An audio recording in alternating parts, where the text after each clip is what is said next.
Spider-Man: No Way Home, 2021. Complete analysis and explanations.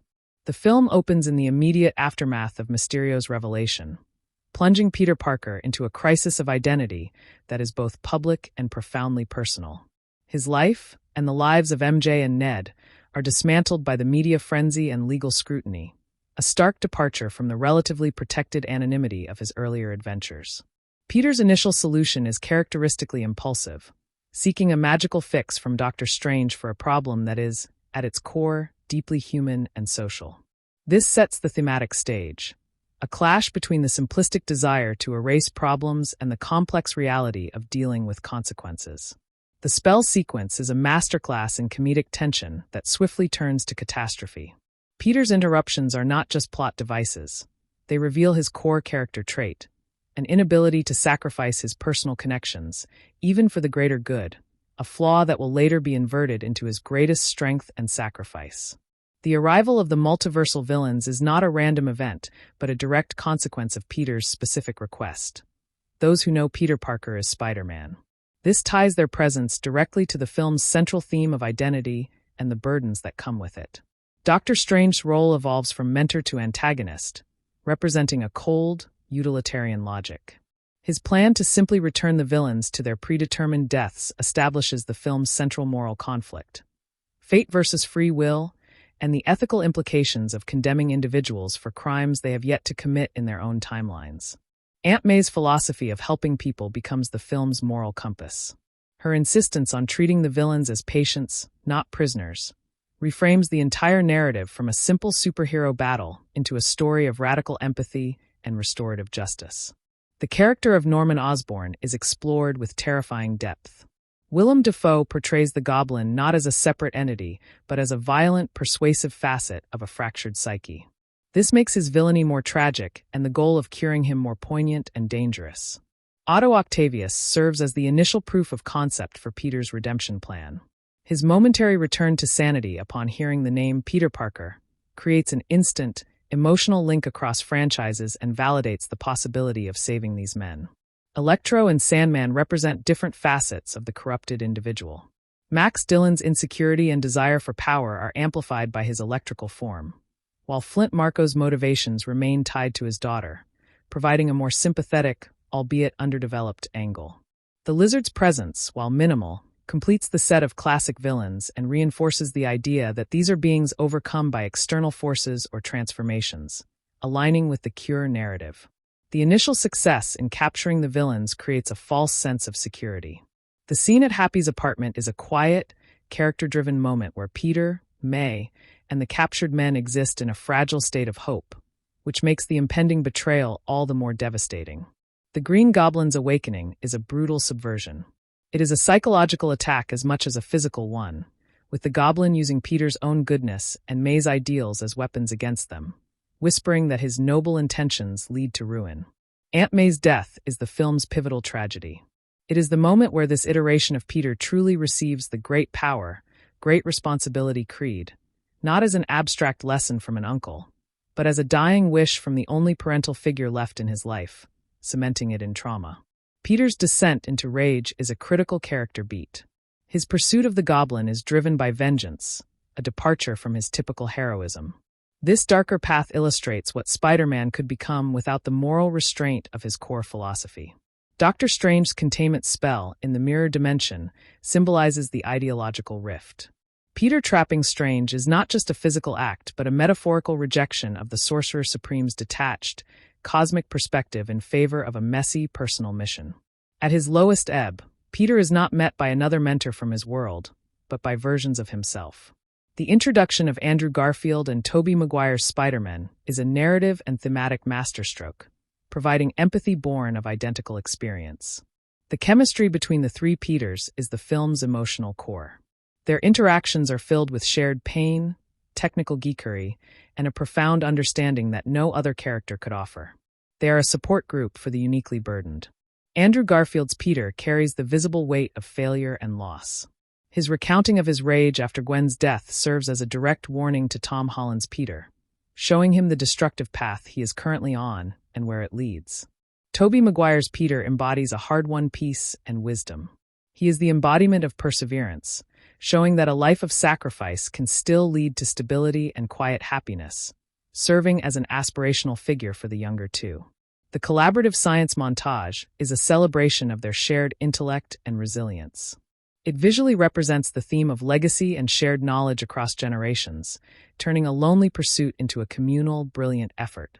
The final battle at the Statue of Liberty, under construction and adorned with Captain America's shield, is laden with symbolism. It represents a rebuilding of ideals, a clash over legacy, and the fight for the soul of what it means to be a hero. The fight choreography is deliberately referential, with each Spider-Man using styles and moves reminiscent of their own films, while also seamlessly combining their abilities, showcasing a unified yet distinct heroism. Andrew Garfield's Peter saving MJ is perhaps the film's most cathartic moment. It is a direct narrative redemption for his greatest failure, allowing him to correct a similar tragic event in another universe, providing profound emotional closure for his character. Tom Holland's confrontation with the Goblin is raw and personal. He nearly kills him, stopped only by Tobey Maguire's intervention. A powerful moment where one Peter's experience prevents another from making a catastrophic, character-defining mistake. The successful curing of each villain provides a satisfying emotional payoff that transcends simple victory. Otto Octavius's grateful Peter, thank you, and Norman Osborn's terrified, remorseful look are moments of profound character resolution. The final, inevitable solution, Strange universe-forgetting spell, is the ultimate acceptance of responsibility. Peter realizes that his very existence as a known entity is a threat to the multiverse, and he must sacrifice his entire personal life to mend it. The spell's requirement, that everyone forget Peter Parker, is a more tragic and absolute version of his original desire. He chooses universal amnesia to save reality, a mature, selfless decision that contrasts with his selfish tampering at the film's start. The goodbye scene with MJ and Ned is heartbreaking in its silence. Peter's decision not to reintroduce himself is the final, painful step in his maturation.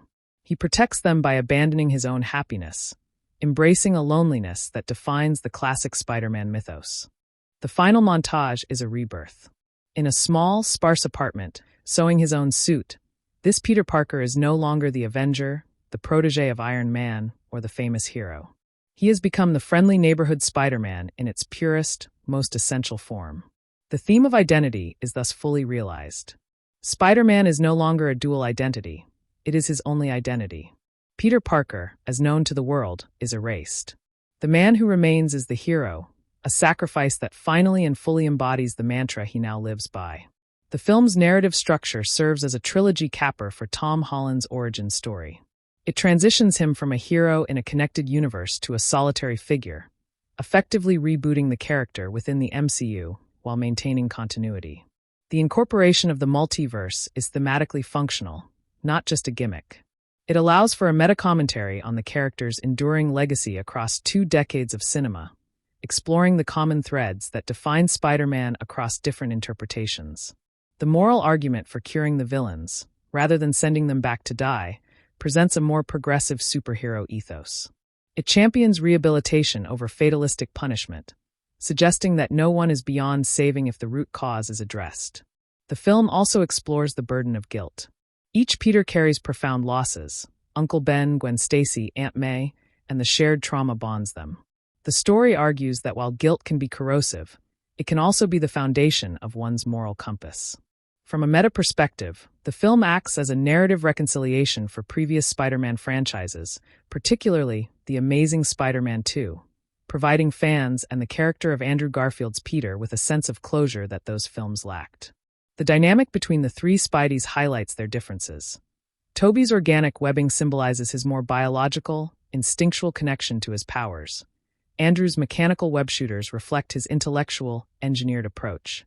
Tom's Stark tech shooters show his origins in a world of advanced external technology. Doctor Strange's role, while sometimes criticized for initiating the plot, can be seen as a reflection of his own arrogance post-Infinity War. His willingness to cast a dangerous spell for what he sees as a trivial problem is a character flaw that drives the conflict. The film's setting during Christmas is not incidental. It contrasts the warmth and togetherness of the season with Peter's increasing isolation, making his final solitude feel starker and more poignant against a backdrop of festive cheer. The legal subplot, featuring Matt Murdock, briefly connects the film to the grittier, street-level side of the MCU.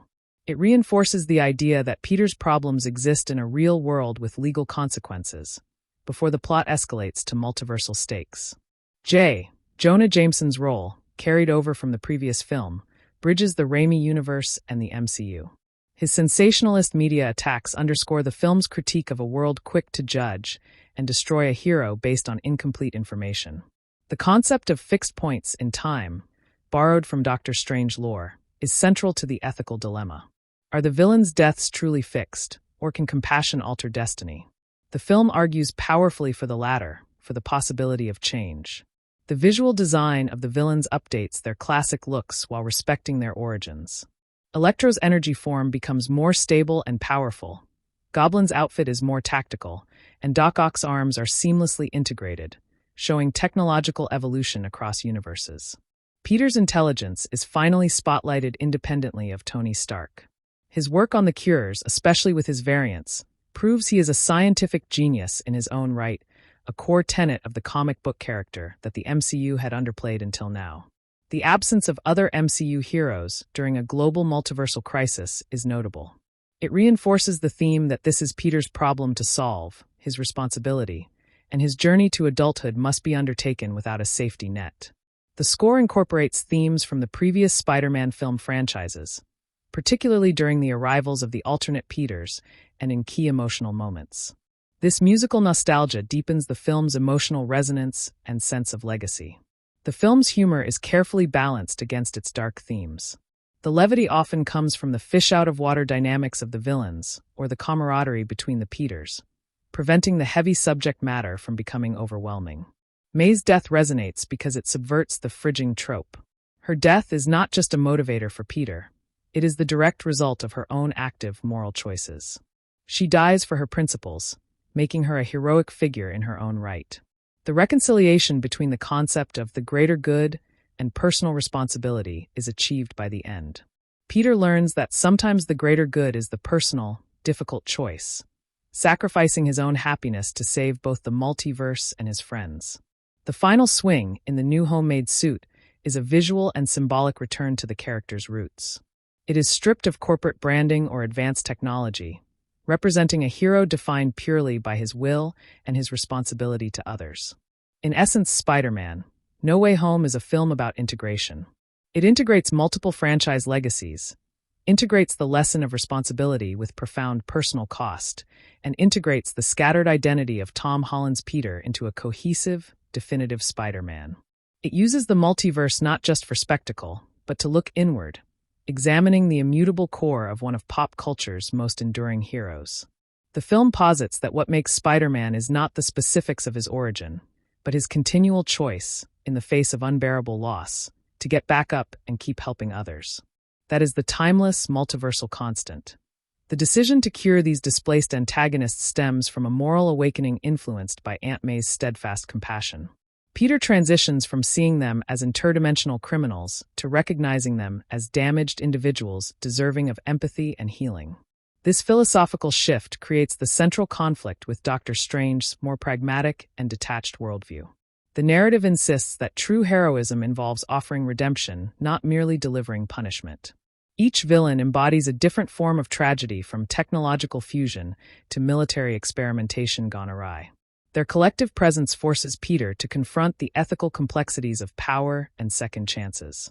Willem Dafoe's Green Goblin reemerges, not as a mere repetition, but as a more terrifyingly refined embodiment of chaos. The performance masterfully blurs the line between Norman Osborn's fractured psyche and the Goblin's malevolent sentience. This internal battle gives depth to the character's villainy, making the prospect of a cure profoundly significant, yet perilously uncertain. His manipulation of the other villains is a tactical masterpiece of psychological warfare.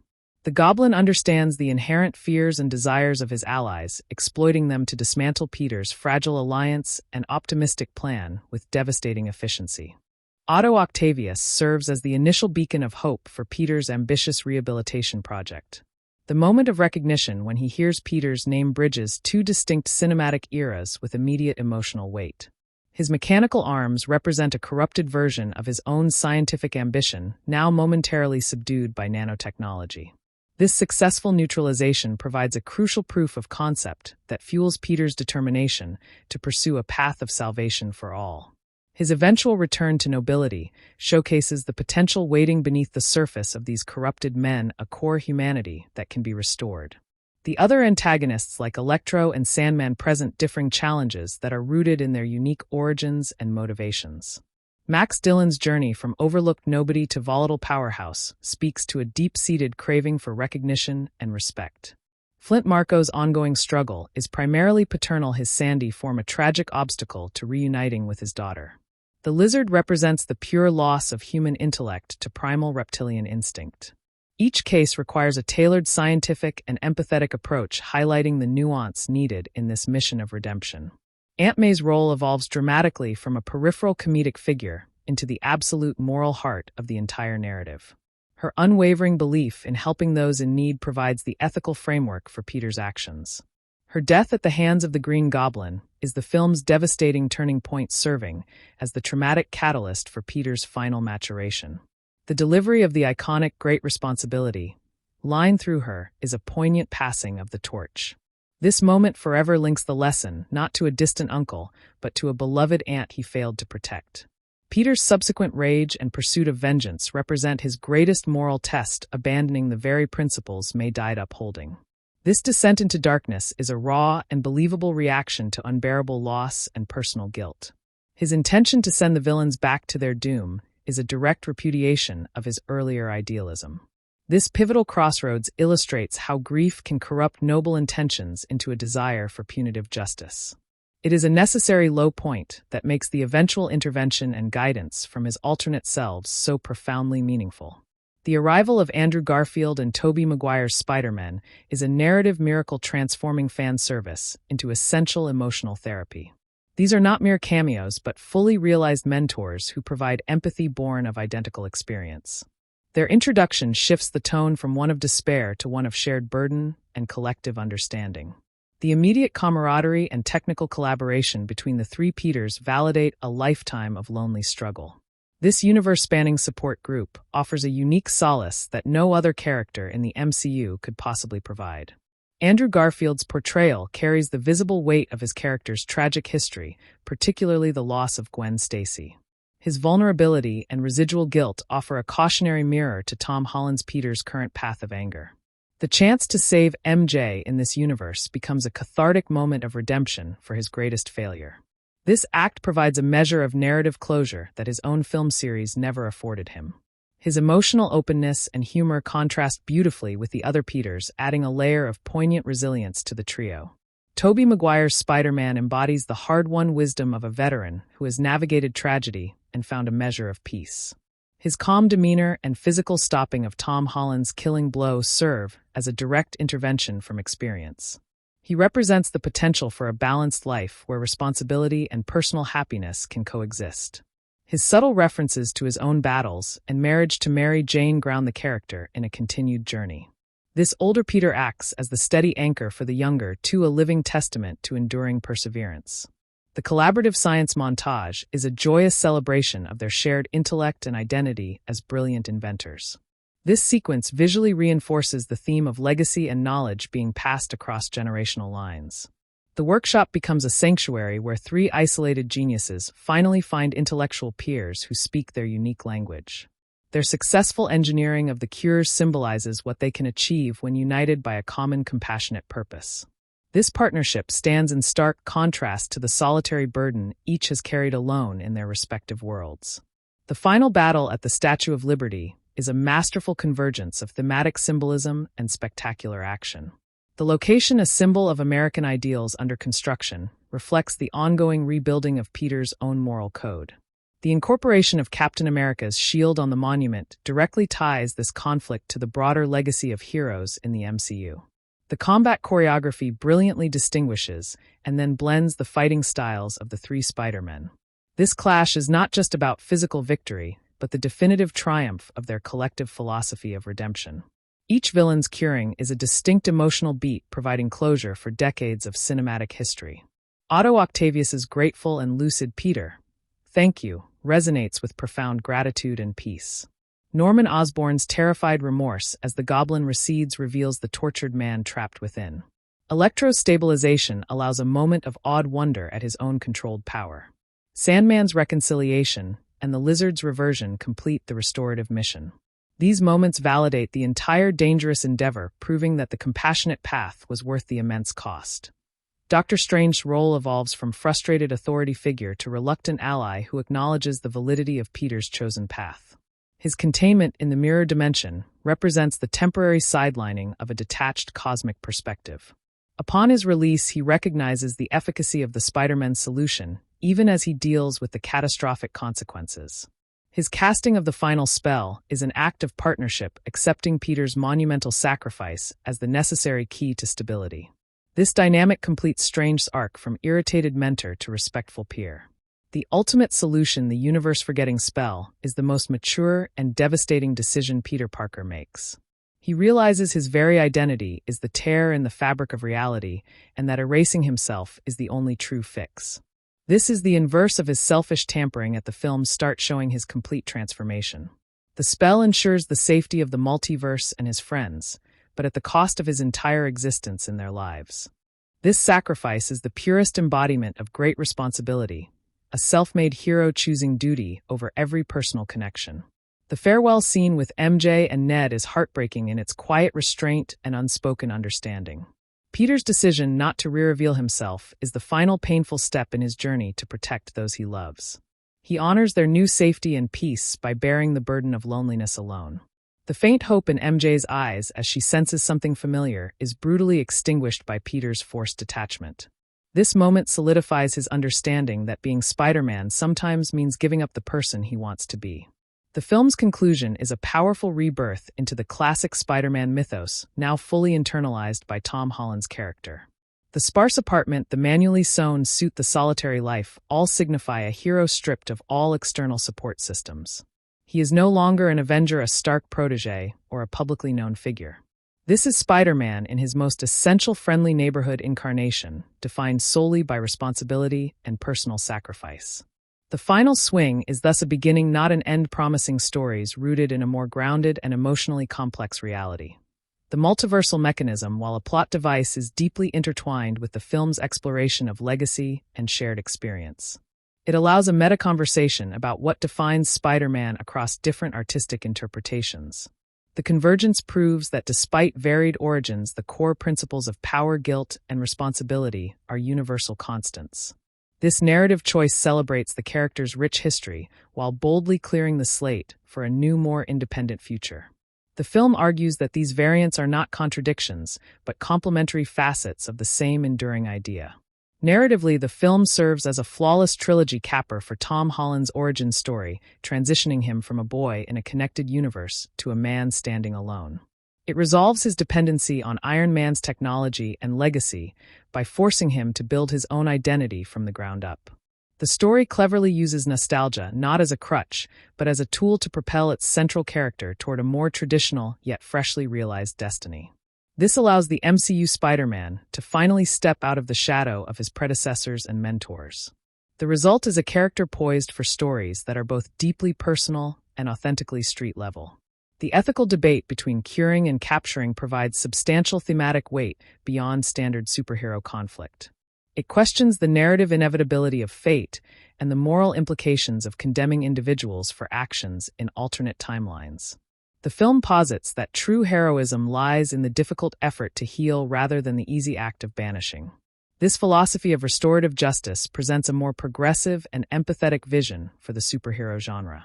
It suggests that understanding the root causes of villainy is more powerful than simply punishing its manifestations.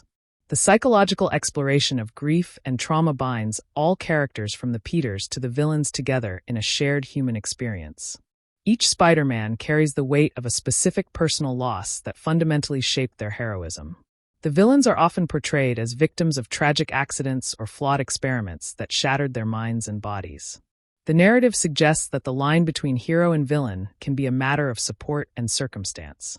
This shared vulnerability fosters a deeper sense of empathy and complicates the traditional binary of good versus evil.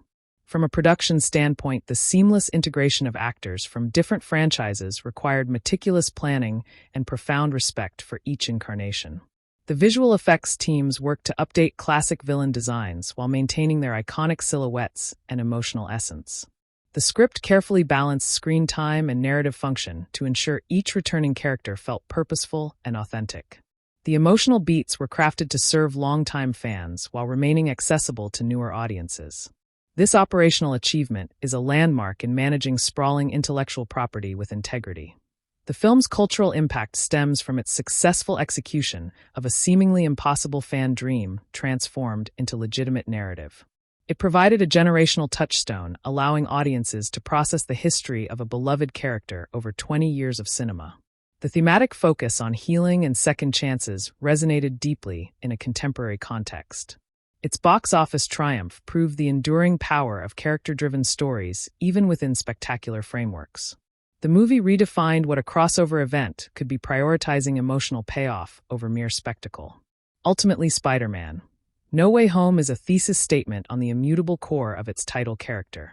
It argues through action and sacrifice that Spider-Man is defined by his willingness to endure loss and loneliness for the greater good.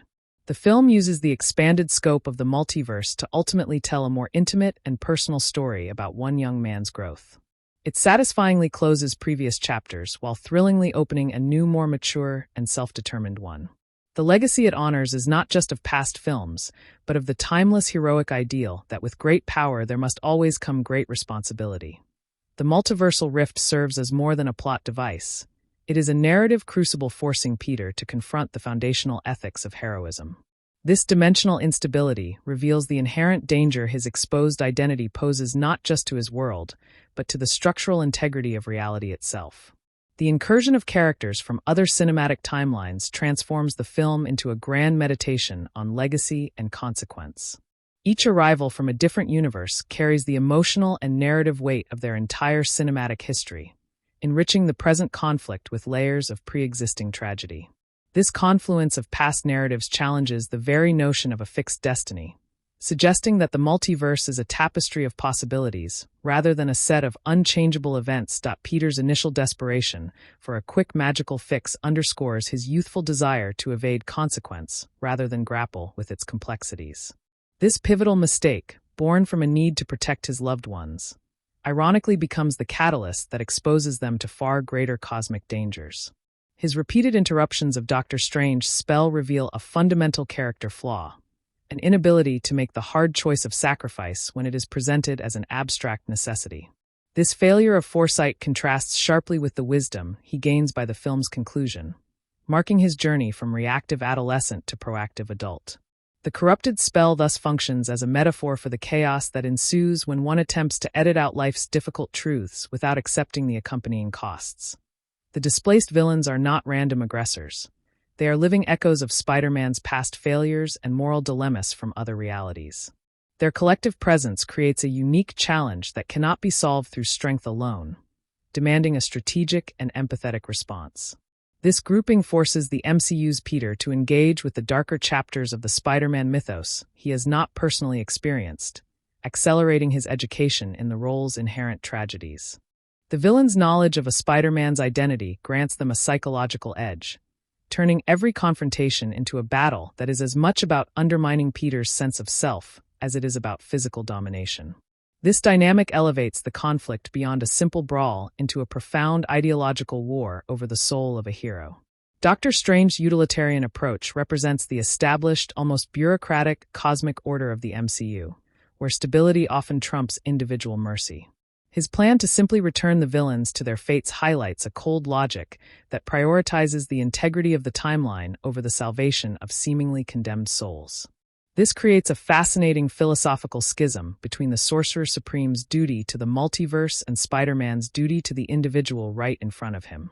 Strange's role is not of a villain, but of an antagonist representing a different, arguably valid, school of heroic thought focused on the macroscopic view. Their conflict is therefore not about good versus evil, but about a clash of methodologies in the face of an unprecedented crisis. Aunt May's transformation into the story's moral authority is a masterful narrative pivot that grounds the fantastical plot in humanist principles. Her insistence on seeing the villains as lost and sick individuals reframes the entire mission, shifting the objective from capture to compassionate rehabilitation. This perspective directly challenges the punitive justice models often seen in superhero narratives, proposing a more nuanced and challenging path. Her death is devastating precisely because it is the result of her own unwavering commitment to this philosophy, not a random act of violence. Her final words thus carry the weight of a lived creed, passing on a legacy of radical empathy that becomes Peter's guiding light even in his darkest moment of rage. The introduction of the other Spider-Men serves as the ultimate narrative bomb, providing understanding that can only come from absolute shared experience. Their arrival shifts the film's tone from one of isolated despair to one of collective catharsis and mutual support. These are not replacements or rivals. They are tangible proof that the burdens Peter carries are not unique, but are intrinsic to the mantle of Spider-Man. Their immediate collaboration, free of jealousy or competition, presents an idealized vision of solidarity that transcends dimensional boundaries. This trio embodies the idea that the core identity of Spider-Man is a constant, resilient enough to manifest in different forms, yet unified by an unbreakable ethical core. Andrew Garfield's portrayal is infused with a palpable, wounded vulnerability that speaks to a history of profound loss and self-doubt. His emotional transparency offers a stark contrast to Tom Holland's initial suppression of grief, providing a living example of pain processed but never forgotten. The catharsis he experiences when saving MJ is one of the film's most emotionally resonant moments, offering a form of narrative justice for his character that felt previously denied. This act of salvation allows him to rewrite, in a small way, the most traumatic moment of his own life, granting a measure of peace that visibly alters his demeanor. His journey in the film is thus one of healing, as he moves from a figure defined by regret to one who rediscovers his purpose through helping another version of himself. Tobey Maguire's Spider-Man embodies the equilibrium that can eventually be found after decades of struggle, representing the wisdom of age and hard-earned experience.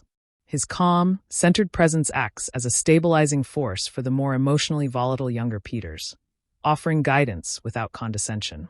The subtle details of his life, hinting at his relationship with Mary Jane, his physical back pain, ground him in a relatable, continuing human existence beyond the suit.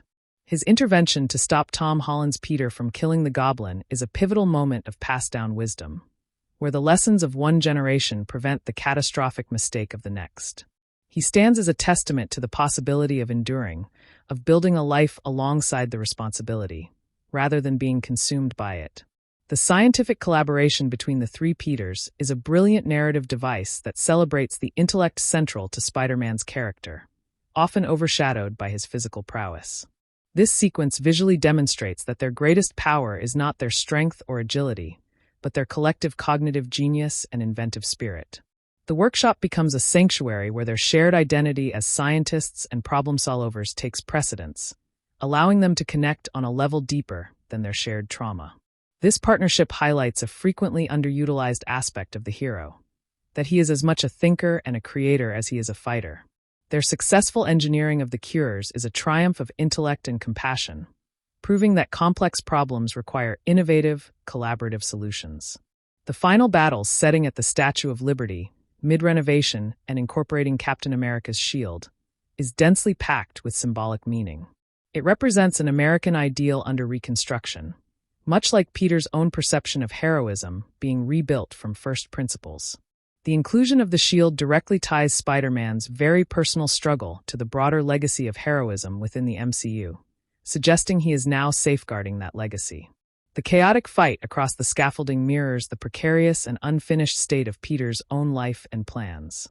This location choice elevates the conflict from a neighborhood skirmish to a battle for the soul of an icon, fought on the literal symbol of hope and new beginnings. Each villain's cure is a meticulously crafted moment of character resolution that serves both the immediate narrative and the broader fan legacy. Otto Octavius's return to lucidity is marked by a gentle, profound gratitude that instantly erases years of cinematic animosity. Norman Osborn's terrified, childlike expression as the Goblin recedes offers a heartbreaking glimpse of the good man who was always imprisoned within. Electro's awe at his own stable, beautiful power provides a corrective to his earlier desire for destructive grandeur, fulfilling his wish to be the spark in a positive way. Sandman's peaceful resolution and the lizard's reversion complete a restorative cycle, affirming that every individual brought into the conflict was granted a chance at renewal. Doctor Strange's arc within the film is one of grudging adaptation and renewed respect for a different kind of power. His initial frustration with Peter gives way to a realization that the rigid rules of the mystic arts cannot always account for the unpredictable variable of human compassion. Being trapped in the mirror dimension is a humbling experience, forcing him to witness a solution crafted from science and empathy rather than sorcery. His ultimate casting of the final spell is an act of partnership, acknowledging that Peter's devastating personal sacrifice is the key he himself could not forge. This completes a subtle mentor-mentee cycle, where the student ultimately teaches the master about the price and necessity of a truly heroic choice. The universe-forgetting spell stands as one of the most profound and tragic sacrifices in superhero cinema, redefining the concept of a clean slate. This solution inverts Peter's original desire completely. Where he once wanted the world to forget his secret identity, he now chooses for the world to forget his entire existence. This represents the ultimate acceptance of responsibility, understanding that to protect everything, he must become nothing to everyone he loves. The spell's mechanics ensure a truly fresh start, but one paid for with an almost unbearable emotional cost. It is a narrative device that brilliantly severs the character from the dense web of MCU connections, returning him to a classic, isolated status quo with immense psychological depth. The final scenes in the coffee shop are a masterclass in subdued, devastating performance, where everything is conveyed through silence and restrained expression. Peter's decision to walk away is the culmination of his maturation, prioritizing MJ and Ned's safety and peace over his own desperate need for connection. The faint, unrecognized flicker of familiarity in MJ's eyes is a cruelty that underscores the comprehensiveness of the spell's effect. This moment solidifies that being Spider-Man is no longer a dual life, but a singular, all-consuming fate where Peter Parker must recede. The bittersweet ache of this ending lingers, avoiding easy sentimentality in favor of a more complex and haunting emotional truth. The film's denouement, with Peter in his sparse apartment crafting a new suit, is a powerful visual and thematic reset to the character's core principles. This new suit, devoid of Stark technology or any external branding, symbolizes a hero who is now self-made in every sense of the word. His solitary life reflects the essential loneliness that has always been a part of the Spider-Man mythos, but now earned through conscious choice rather than accidental tragedy. This ending does not feel like a conclusion but a potent new beginning, promising stories where the hero's actions are driven purely by personal responsibility, not by allegiance to a larger superhero system. The final swing is thus both an elegy for the lost boy and a triumphant declaration of the independent hero he has become. The film's use of the multiverse concept is fundamentally introspective, using external chaos to force an internal reckoning. It allows the narrative to ask what remains consistent when different versions of a character are juxtaposed, identifying the ethical core that defines Spider-Man across any reality. This meta-commentary enriches the film, allowing it to celebrate history while also critically examining the recurring themes of those past stories. The crossover is not merely celebratory. It is functional, using the alternate Peters as therapeutic agents for the main character's development. This approach ensures the multiverse serves the character arc, rather than the character arc serving the spectacle of the multiverse. Narratively, the film functions as a deft meta-reboot within an ongoing franchise, achieving a rare feat of conclusive transformation. It resolves the foundational arc of Tom Holland's Spider-Man, his search for identity outside of Tony Stark's shadow, by forcibly removing all external supports. The story utilizes the audience's nostalgia and affection for past incarnations as an emotional lever to pry this Peter away from his previous world. This allows the character to be simultaneously cleansed of complicated continuity while being deepened by the thematic weight of that same history. The result is a character poised at a storytelling ground zero, yet carrying the profound wisdom of 3 lifetimes of experience. The ethical through-line advocating for restorative justice provides a compelling moral framework that distinguishes the film within its genre. It posits that the most heroic act is not the vanquishing of a foe, but the difficult, dangerous work of offering them healing and redemption. This philosophy is tested to its absolute limit when the act of offering mercy leads directly to the death of a loved one, yet the narrative ultimately reaffirms its value. The film argues that the choice to cure, not kill, is what ultimately saves Peter's soul from being consumed by the same darkness that afflicted his enemies. This elevates the story from a simple adventure to a meaningful discourse on the possibilities of empathy in the face of ultimate betrayal. The psychological landscape of the film is uniformly one of trauma, connecting hero and villain in a shared web of pain and transformation. Every major character is wrestling with the aftermath of a life-altering event, whether it is the loss of a loved one, a disfiguring accident, or the shattering of one's public identity. This shared vulnerability creates a fascinating moral continuum, suggesting that destiny is not predetermined, but is shaped by the support systems, or lack thereof, that surround an individual in crisis. The narrative compassionately suggests that Norman Osborn and Peter Parker are not opposites, but potential reflections of each other, separated by the presence of a guiding moral principle like Aunt May. This nuanced approach adds tremendous depth to what could have been a straightforward conflict. The technical execution of integrating multiple cinematic eras required a meticulous and respectful approach to visual and narrative continuity. The visual effects were designed to honor the original aesthetic of characters like Dr. Octopus and the Green Goblin, while seamlessly updating them for a modern cinematic context. The script had the formidable task of balancing screen time and narrative function for 5 villains and 2 alternate heroes without sacrificing the central protagonist's journey. The emotional beats were crafted to resonate both as payoff for long-term fans and as coherent, character-driven moments for a new audience. This operational achievement stands as a landmark in blockbuster filmmaking, demonstrating how to honor legacy while forging a new path. The cultural resonance of the film stems from its successful alchemy of wish fulfillment and substantive thematic exploration. It transformed a long-held fan fantasy into a legitimate narrative that explored guilt, legacy, and redemption with surprising sincerity. The experience of watching the film became a communal event, a shared processing of 2 decades of Spider-Man cinema that validated the emotional investment of multiple generations. Its financial success signaled a desire for stories that leverage nostalgia not as a shallow reference, but as an emotional and narrative foundation. The film redefined the potential of the superhero crossover, proving that the greatest spectacle could be the convergence of character, not just the collision of universes. In its essence, Spider-Man: No Way Home is a definitive statement on the irreducible core of its protagonist. It argues, through immense trial and sacrifice, that Spider-Man is defined by his unwavering commitment to protect others, even at the total expense of his own happiness. The expansive multiversal plot ultimately serves to tell an intensely intimate story about a boy learning to become a man by embracing a heartbreaking truth. It provides satisfying closure to previous cinematic iterations while launching its current hero into a future brimming with new, more grounded narrative potential. The legacy it honors and passes forward is the timeless understanding that great power is not a gift to be enjoyed, but a solemn responsibility to be borne, alone if necessary, for the good of all.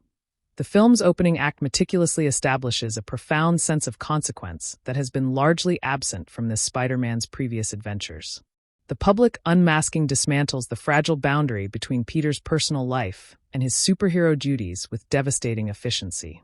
This crisis is not a fleeting news cycle, but a pervasive societal judgment that infiltrates every facet of his existence and that of his closest friends. The legal cameo by Matt Murdock, while brief, symbolically bridges the MCU to its grittier street-level realities, grounding the chaos in tangible bureaucratic and social fallout. This initial focus on reputation, college admissions, and public perception cleverly sets a very human stage before the introduction of universe-shattering magic. Doctor Strange's initial willingness to cast such a dangerous spell reveals intriguing facets of his own post-Infinity War character. His casual agreement suggests a certain arrogance, a sorcerer supreme viewing a teenager's social woes as a trivial matter easily corrected with a simple incantation. This underestimation of both Peter's emotional complexity and the spell's inherent volatility becomes the catalyst for the entire narrative. The Sanctum sequence brilliantly juxtaposes the ancient, orderly world of mystic arts with Peter's messy, adolescent desperation, creating a tonal clash that foreshadows their larger ideological conflict. Strange's frustration is palpable, yet it stems from a place of detached authority, unable to comprehend why Peter clings so fiercely to the personal connections that define his humanity. The corrupted spell's specific targeting mechanism, pulling in those who know Spider-Man's identity, is a masterful narrative device that ensures thematic cohesion. It guarantees that every arrival has a pre-existing, deeply personal history with a variant of the hero, transforming a random multiversal breach into a curated gathering of his greatest traumas and failures from across reality. This creates an instant, intimate antagonism that bypasses lengthy exposition. These villains look at Tom Holland's Peter and see the man who has haunted them, even as he sees terrifying strangers. The chaos is therefore not impersonal but a direct, paradoxical result of his desire to protect his identity, now weaponized against him by figures for whom that identity is already known. Aunt May's ethical stance transforms Happy's apartment into a temporary sanctuary and field hospital, recontextualizing the entire conflict. Her perspective reframes the supervillains as patients in crisis, victims of their own circumstances who require treatment rather than incarceration or execution. This humanitarian approach directly challenges the black-and-white morality often prevalent in comic book narratives, introducing a compelling shade of gray. Her calm insistence provides Peter with a moral framework more powerful than any tactical plan, grounding his heroic impulses in compassion rather than merely in opposition. This environment allows for moments of surprising vulnerability, such as a subdued Norman Osborn expressing genuine confusion and fear, hinting at the man buried beneath the Goblin's persona. The Green Goblin's betrayal is executed with a terrifying, psychological precision that makes it far more impactful than a mere physical attack. He does not simply break free. He strategically dismantles the hope and unity Peter has painstakingly built, whispering poisonous truths about the futility of help and the inevitability of violence. His manipulation of the other villains is a clinical exercise in exploiting their deepest insecurities. Otto's fear of losing control, Max's resentment at being undervalued, Flint's desperation for his daughter. This makes the destruction not an act of mindless chaos, but a calculated demolition of Peter's idealism. The subsequent battle is brutally intimate, stripping away the high-tech suit and reducing the fight to a raw, personal struggle in a crumbling apartment building hallway. May's death scene achieves its monumental emotional weight by subverting the typical fridging trope through her active agency. She is not a passive victim killed to motivate the hero. She dies as a direct result of her own conscious, unwavering moral choice to stay and help, even when faced with the monstrous result of that help. Her final words are not a revelation of new information, but an affirmation of the creed she lived by, passing the torch of responsibility through a lens of love rather than stern admonishment. This moment forever ties the iconic great power mantra to her specific brand of nurturing yet resilient strength, distinguishing it from the memory of Uncle Ben and making it uniquely poignant for this iteration of Peter. Peter's subsequent grief manifests not as sorrow but as a cold, focused rage, representing a dangerous departure from his inherent character. This shift is visually underscored by the black and gold suit, a tool of stealth and aggression that contrasts sharply with his traditional bright colors. His pursuit of the Goblin is methodical and vengeful, devoid of the quips and compassion that typically define Spider-Man. This arc explores the seductive danger of righteous anger, showing how easily a hero can be twisted by loss into becoming an instrument of punishment. His plan to send the villains back to their deaths is a logical endpoint of this despair, a full surrender to Strange's original pragmatic viewpoint, now fueled by personal hatred rather than detached logic. Thematically, the film uses the multiverse to explore the concept of destiny versus self-determination. The villains are brought in under the premise of fixed, tragic fates, moments of death that are seemingly inevitable in their home timelines. Peter's crusade to cure them is a radical act of defiance against this predestination, an assertion that free will and compassion can rewrite a seemingly doomed ending. The other Spider-Men are living proof that while tragedy shapes the hero, it does not rigidly define his entire future. Tobey's stable life and Andrew's emotional recovery demonstrate that growth beyond loss is possible. The narrative ultimately champions the idea that while history and trauma are powerful forces, the choice of how to respond to them remains our own. On a meta level, the film performs a delicate act of narrative reconciliation for its audience, healing old franchise wounds without negating them.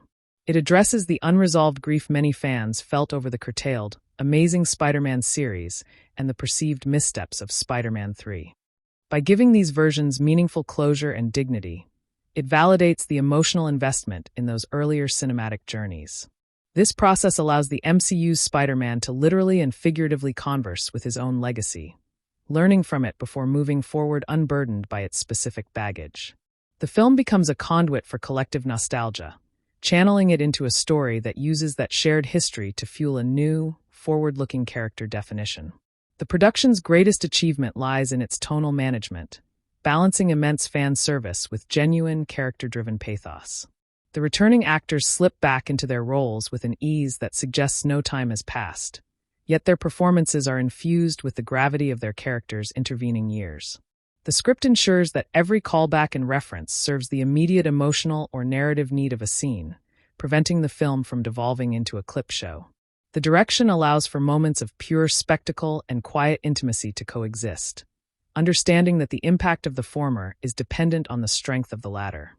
This careful balance is what elevates the film from a clever crossover event to a substantive and emotionally resonant chapter in the Spider-Man saga.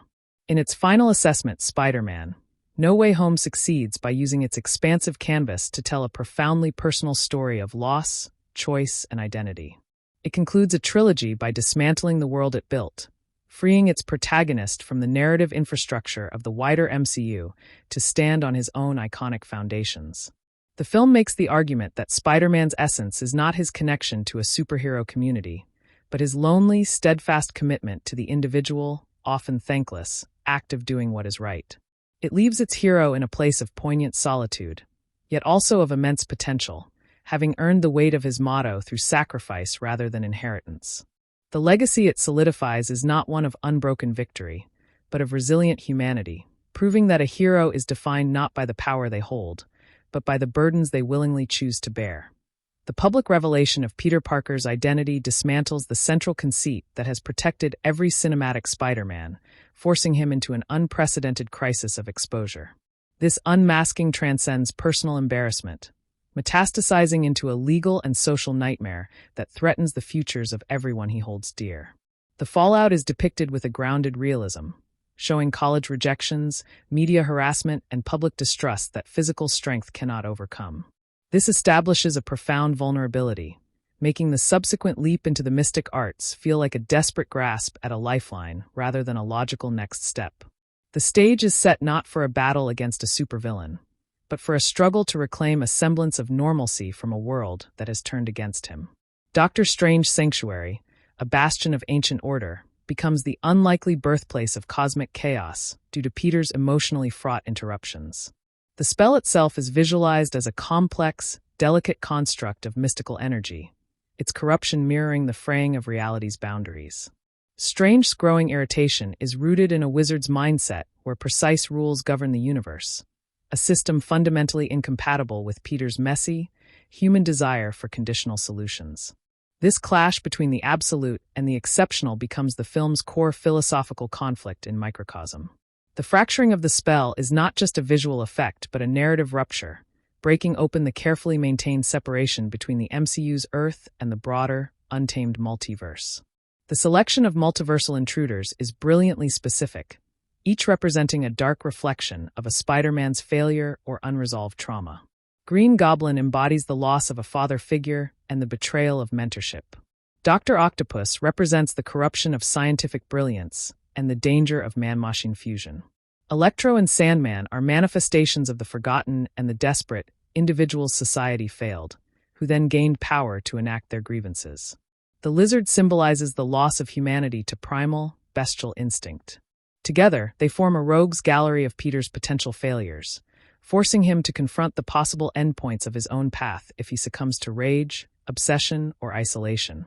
Aunt May's moral compass, insisting on seeing the humanity within the monsters, reframes the narrative from a defensive action to a proactive mission of salvation. Her perspective challenges the very genre conventions of the superhero film, advocating for restorative justice over punitive violence. In the confines of Happy's apartment, she creates a temporary asylum where these dangerous men are offered food, rest, and the promise of healing. This environment allows for fleeting moments of connection, such as Otto Octavius's grateful acknowledgement, which serve as fuel for Peter's conviction. Her philosophy directly confronts the notion of predestined villainy, arguing that circumstance and affliction, not immutable evil, define these individuals. The Green Goblin's reawakening is a masterclass in psychological horror, as the benevolent Norman Osborn is violently subsumed by the sadistic, calculating persona. Willem Dafoe's performance shifts with terrifying fluidity, the Goblin's malevolence gleaming through Norman's eyes before fully taking control. His strategy is not mere destruction, but the systematic dismantling of Peter's idealism, using Aunt May's own words about helping people as a taunt. He understands that to defeat Spider-Man, he must first corrupt his spirit, making him an accomplice in his own despair. The ensuing fight is brutally intimate, a departure from CGI-heavy spectacle, emphasizing raw physical trauma and personal violation over grandiose set pieces. May's death scene achieves its monumental impact by being the direct, tragic consequence of the moral high ground she insisted upon. She falls not as a bystander, but as a martyr to the cause of compassion, a narrative choice that imbues her passing with devastating gravity. Her final utterance of the iconic creed transforms it from a platitude into a sacred charge, a dying wish that Peter must now interpret through the lens of unbearable loss. This moment severs his last tether to a conventional, guided life, leaving him orphaned and adrift in his grief. The responsibility she speaks of is no longer an abstract ideal but a bloody, personal debt he must spend his life repaying. Peter's subsequent embrace of vengeance marks a dangerous departure from his core identity, a descent into a shadow version of the hero he could become. The sleek, predatory design of the black and gold suit visually externalizes this internal dark turn, prioritizing stealth and aggression over his traditional, reassuring vibrance. His pursuit of the Goblin is chillingly methodical, devoid of the witty banter that typically acts as a psychological release valve during combat. This arc explores the seductive simplicity of rage, where moral complexities dissolve into the clear, binary mission of making the perpetrator pay. His alliance with Strange's original plan is now poisoned by personal hatred, a hollow echo of the Sorcerer Supreme's detached logic. The arrival of the alternate Spider-Man functions as a narrative deus ex machina in the most literal and figurative sense, providing salvation not from physical threat, but from spiritual annihilation. They appear at the precise moment of his utmost despair, not as warriors but as therapists with identical lived experience. Their instant, wordless recognition creates a bond that bypasses explanation, a fellowship of shared pain and purpose that immediately grounds the spiraling Peter. The conversation in the dimly lit workshop is the emotional core of the film, a safe space where trauma is shared not to compete but to console, normalizing his grief as part of the Spider-Man condition. Their presence validates his pain while offering living proof that it is possible to carry such a burden and still find a way to persevere. Andrew Garfield's Peter serves as the embodiment of survivor's guilt and the longing for redemption. His physicality is more angular and restless, his speech tinged with a nervous energy that suggests a man forever haunted by a single, frozen moment of failure. His recounting of Gwen's death is less a story and more an exorcism, a painful confession he offers as both a warning and a plea for understanding. His visible, almost desperate hope to get it right this time infuses his actions with a poignant urgency that transcends the immediate mission. The act of saving MJ becomes a transcendent moment of narrative grace, allowing him to rewrite his greatest tragedy in a parallel world, a catharsis that visibly heals an old, festering wound. Tobey Maguire's Peter embodies the hard-won peace of a veteran who has reconciled his power with a quiet, ordinary life. His demeanor is one of settled calm, his movements deliberate, suggesting a mastery born of decades of experience. He offers wisdom not in grand speeches, but in quiet affirmations and practical advice, focusing on the immediate task and emotional support.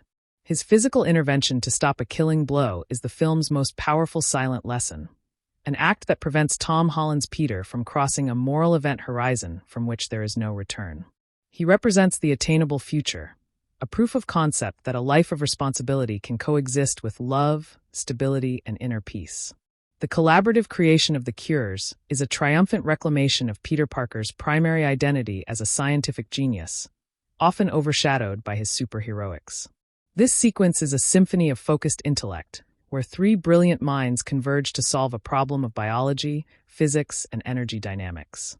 The workshop hums with the joyful energy of discovery and shared purpose, a stark contrast to the lonely, grief-stricken lab work Peter performed after Tony Stark's death. Their technical dialogue and seamless cooperation visually affirm that intelligence and creativity are as integral to the Spider-Man persona as web-slinging. This successful engineering project underscores the film's thesis that the most profound victories are achieved through knowledge and compassion, not just brute force.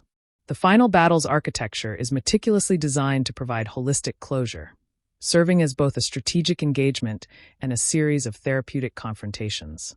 The initial teamwork showcases a fluid, almost telepathic coordination, a ballet of interwoven power and agility that demonstrates their unified spirit. The conflict then strategically fragments, allowing each Spider-Man to face a villain with whom they share specific, unresolved history or thematic resonance. The crumbling, half-built Statue of Liberty serves as a perfect metaphor for the reconstruction of Peter's shattered worldview. The objective remains consistent throughout the chaos. Not to kill, but to cure, keeping the restorative mission paramount even amidst violent opposition. Norman Osborn's final moments, post-cure, are a masterpiece of tragic acting, portraying a soul waking to the horrifying awareness of its own atrocities. Willem Dafoe's expression shifts from Goblin's maniacal rage to a childlike, gut-wrenching terror, as Norman comprehends the devastation wrought by his own hands. This is not a clean, happy ending, but a psychologically complex resolution, where salvation is inextricably linked with the burden of traumatic memory and profound remorse. This outcome validates the incredible risk and cost of Peter's path, proving that even the most deeply fractured consciousness could be reached. It presents a form of justice more profound than death, the awful, clarifying weight of living with the full knowledge of one's sins. Doctor Strange's casting of the final, corrective spell is performed with a solemn gravity that acknowledges its monumental personal cost. The visual of the golden, tendrilled magic sweeping across the globe is both beautiful and funereal, a wave of forgetting that washes away a single life from collective consciousness. Strange's demeanor is no longer one of frustration, but of deep respect, as he executes the wish of a hero who has chosen a burden he himself would not bear. The spell's parameters, erasing Peter Parker from memory but not from existence, create a uniquely poignant form of isolation. Peter becomes a living ghost, a person whose entire history, love, and sacrifice are now housed solely within his own mind, a permanent and lonely archive. The film's concluding moments are a powerful exercise in visual storytelling, conveying profound solitude and resilient resolve through meticulously chosen details. Peter's new apartment is a stark, empty space devoid of personal history, a clean slate that speaks of self-imposed exile. The careful, manual sewing of his new suit is a ritual of self-creation, defining his hero identity from the ground up, free from any external influence or technology. His glance at the MIT sweater is a silent elegy for the future he surrendered, a life of friendship, love, and normalcy forever out of reach. The final swing through the snowy, nocturnal city is both melancholic and purposeful, a commitment to a path chosen through sacrifice, not chance. Thematically, the film leverages the multiverse to stage a grand debate between deterministic fate and the power of compassionate intervention. The villains arrive as prisoners of their tragic, seemingly fixed endpoints, deaths that await them in their home timelines. Peter's crusade to cure them is a radical act of narrative defiance, an assertion that empathy and science can rewrite a doomed script.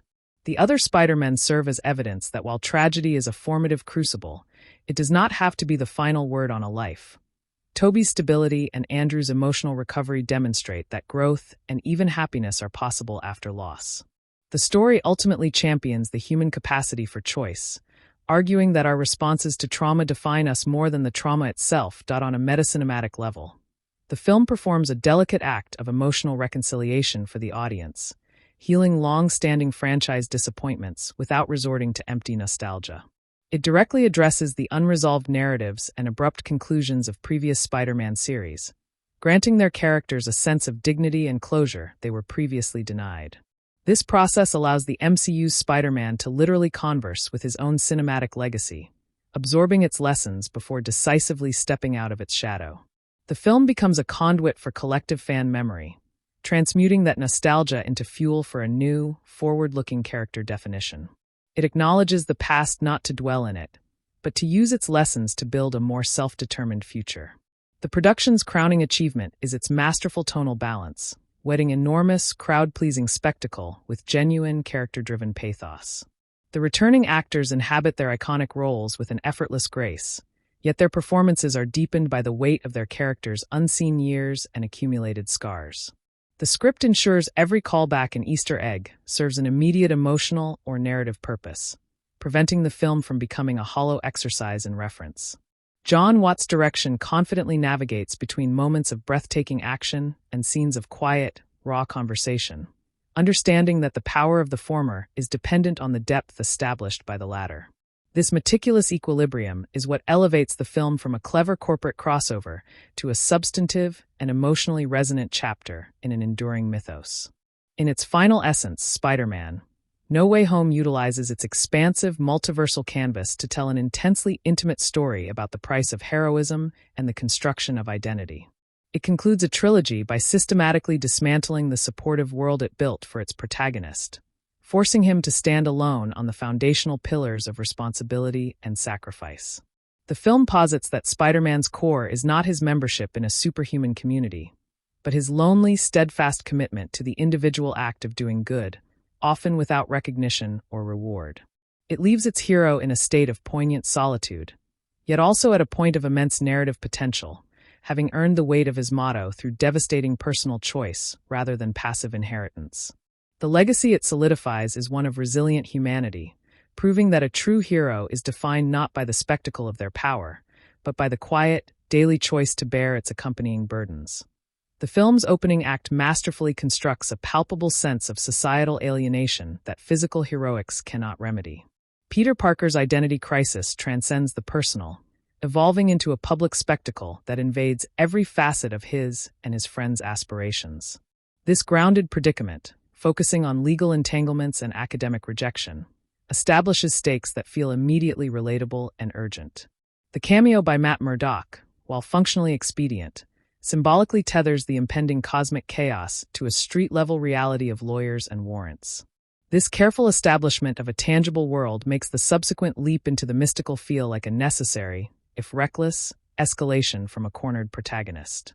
Doctor Strange's initial dismissal of the spell's risk reveals a fascinating character flaw born of supreme power and occasional arrogance. His perspective, shaped by safeguarding reality from dimensional threats, views Peter's social dilemma as trivial, a misjudgment that catalyzes the multiversal rupture. The spellcasting scene visually contrasts the structured, geometric precision of sorcery with Peter's emotionally chaotic interruptions, a clash of worldviews made literal.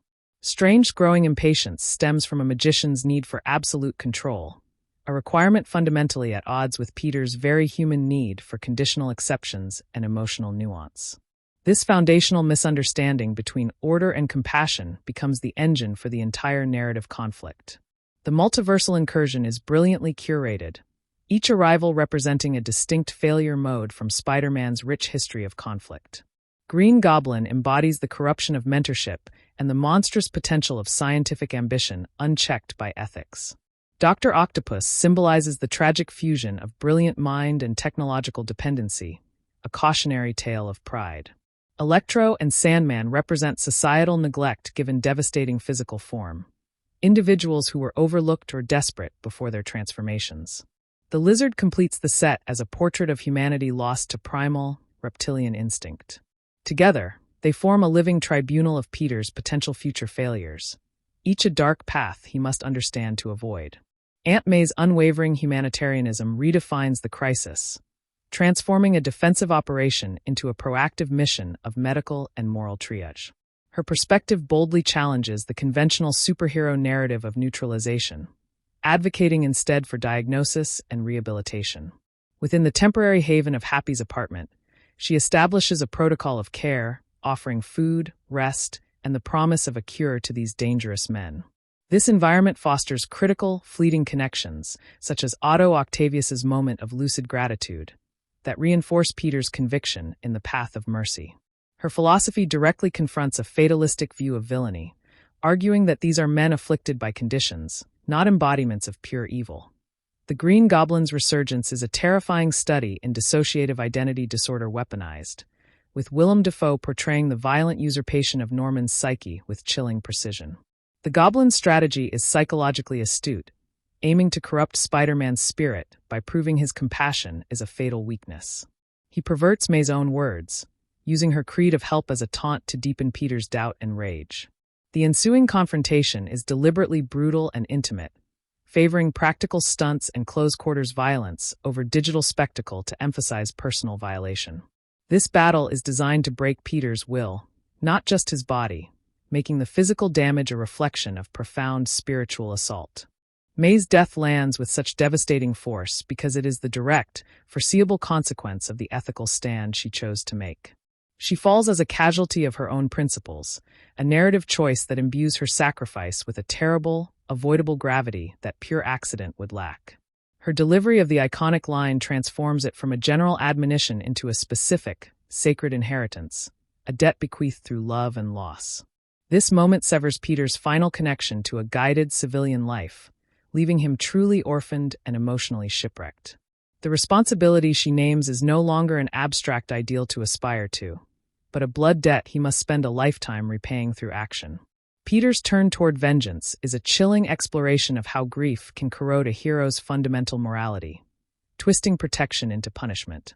The tactical, predatory design of the black and gold suit externalizes this internal shift, embracing stealth and aggression over his traditional, hopeful colors.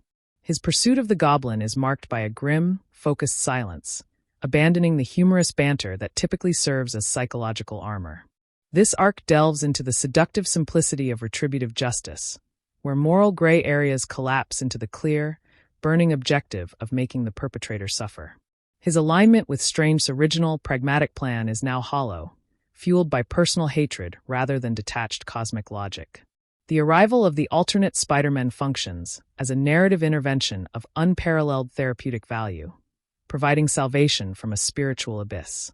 They materialize at the precipice of his despair not as warriors, but as peer counselors with identical lived trauma. Their instantaneous, wordless recognition forges a bond deeper than explanation, a fellowship of shared burden that immediately anchors the spiraling Peter. The subdued conversation in the workshop serves as the film's emotional core, a safe space where pain is shared not to compare, but to console and normalize.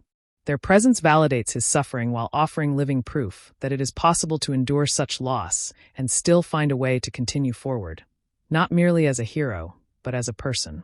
Andrew Garfield's Peter embodies the perpetual state of grief-stricken vigilance, his performance tinged with a nervous energy and palpable remorse.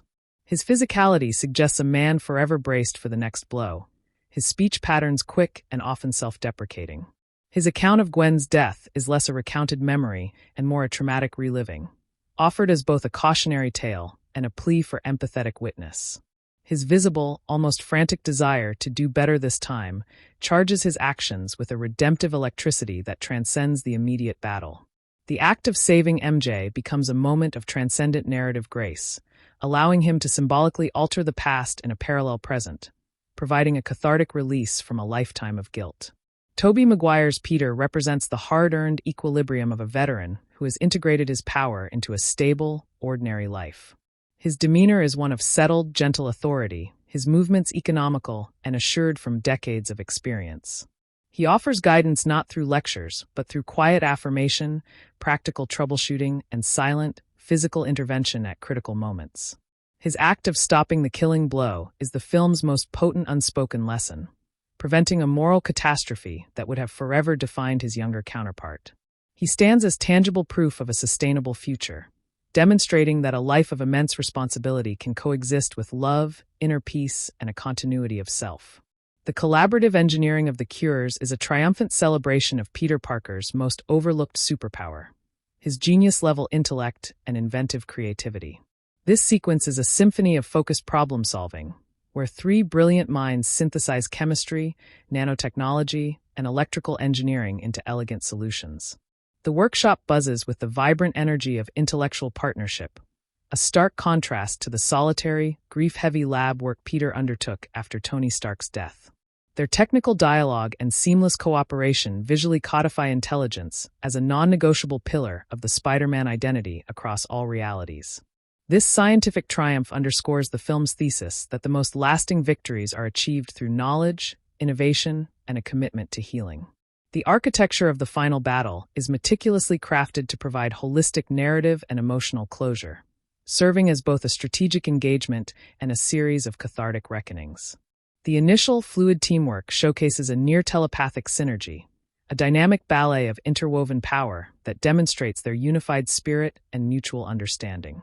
The conflict then deliberately fragments into tailored confrontations, allowing each Spider-Man to face a villain with whom they share specific, unresolved history or thematic resonance. The crumbling, unfinished Statue of Liberty serves as a potent metaphor for the ongoing reconstruction of Peter's shattered worldview and America's symbolic ideals. The unwavering objective remains the administration of the cures, ensuring the restorative mission persists even amidst violent chaos. Norman Osborn's final moments, following the cure's administration, are a devastating portrait of a psyche confronting the horrifying totality of its own actions.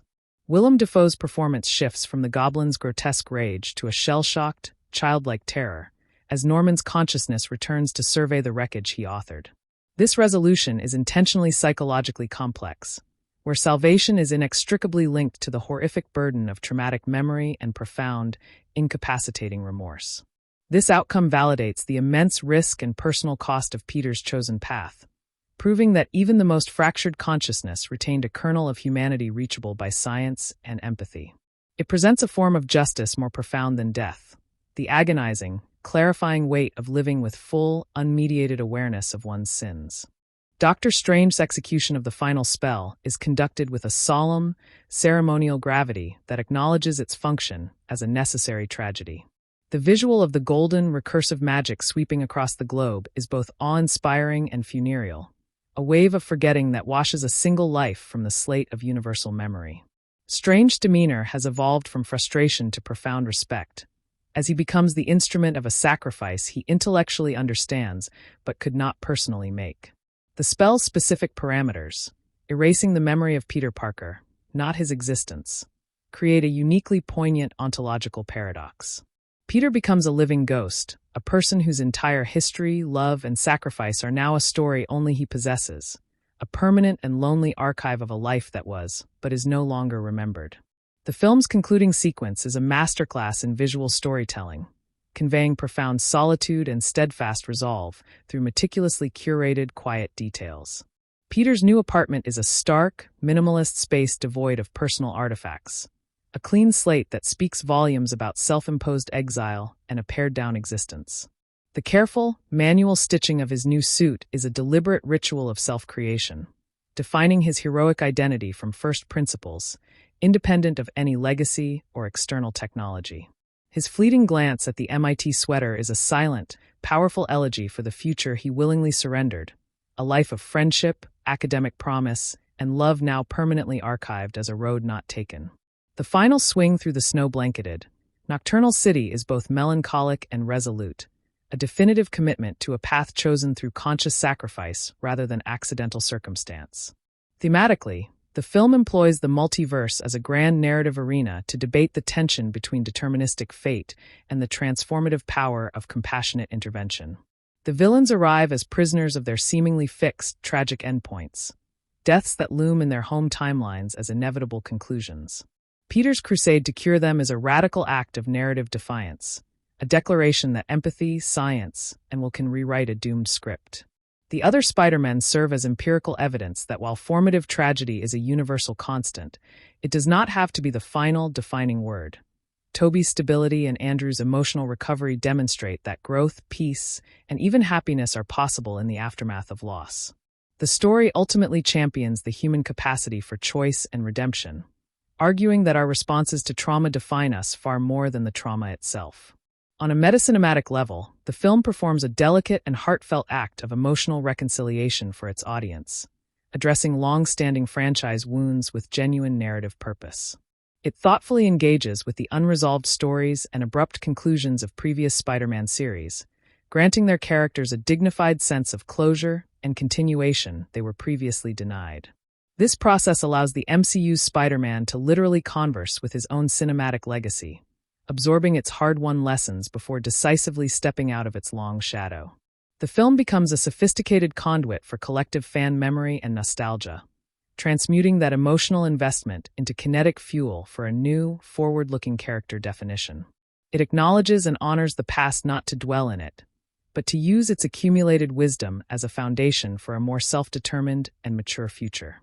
The production's crowning achievement lies in its masterful tonal orchestration, seamlessly marrying enormous, crowd-pleasing spectacle with genuine, character-driven pathos.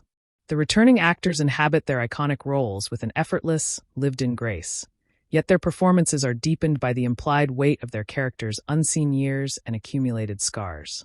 The script ensures every callback, reference, and Easter egg serves an immediate emotional or narrative purpose, preventing the film from devolving into a hollow exercise in self-referentiality.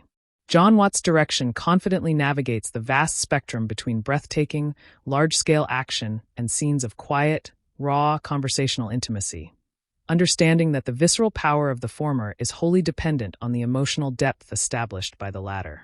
This meticulous and difficult equilibrium is what elevates the film from a clever corporate crossover event to a substantive, emotionally resonant, and enduring chapter in a beloved modern mythos.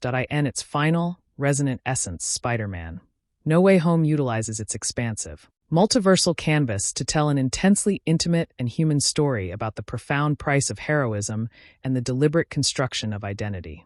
It concludes a trilogy by systematically, yet compassionately, dismantling the supportive world and network it built for its young protagonist, forcing him to stand alone upon the timeless, foundational pillars of responsibility and sacrifice.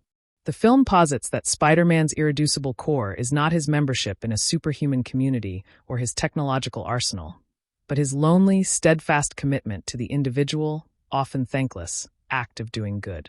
It leaves its hero in a state of poignant, self-imposed solitude, yet also at a point of immense narrative potential and purity, having earned the profound weight of his motto through devastating personal choice rather than passive inheritance. The legacy it solidifies and moves forward is one of resilient, flawed humanity, proving that a true hero is ultimately defined not by the spectacle of their power, but by the quiet, daily courage required to bear its accompanying burdens alone. The film's emotional architecture is built upon the profound disconnect between a magical solution and a human problem, where Peter's desire to erase a single truth unleashes the totality of his history. This narrative mechanism ensures that the escalating stakes remain intimately personal, as every antagonist arrives not by random chance, but through a direct link to the secret he sought to hide. The unfolding crisis thereby becomes a brutal form of psychoanalysis, forcing him to confront the shadows and consequences of the Spider-Man identity across multiple lifetimes. Each battle is therefore less about physical dominance and more about engaging with a different facet of his own potential downfall, from corrupted mentorship to scientific hubris to social alienation.